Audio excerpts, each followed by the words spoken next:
নোবেলজয়ী doctor Yunus বলেছেন, বাংলাদেশ স্বাধীন হওয়ার মানে নিজের পরিবর্তন। এই দেশ নতুন করে তরুণেরা স্বাধীন করেছে। তোমরা তোমাদের ইচ্ছে মতো গড়ে তোলো, তোমাদের দেখে বিশ্ব শিখবে। আজ বৃহস্পতিবার দুপুর ১:১২টার দিকে ঢাকার হযরত শাহজালাল আন্তর্জাতিক বিমানবন্দরে পৌঁছে সাংবাদিকদের একথা বলেন তিনি। এ সময় তরুণদের সৃজনশীলতা প্রকাশ করার আহ্বান জানান ডক্টর ইউনূস। ইউনূস বলেন, সরকার বলে একটা জিনিস আছে, কিন্তু মানুষের আস্থা নেই। যেখানেই সুযোগ যায় সেখানেই শোষণ হয়।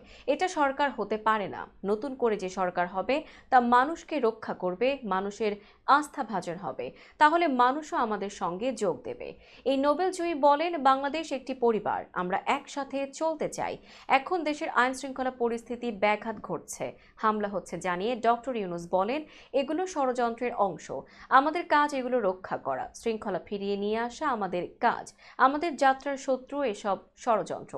আমাদের আইন শৃঙ্খলা রক্ষাকারী বাহিনী এমন হতে হবে যাতে করে আমরা নিশ্চিত থাকতে পারি। ইউনূস আরও বলেন, আমার উপর আস্থা রেখে ছাত্ররা আমাকে আহ্বান জানিয়েছে, আমি সাড়া দিয়েছি।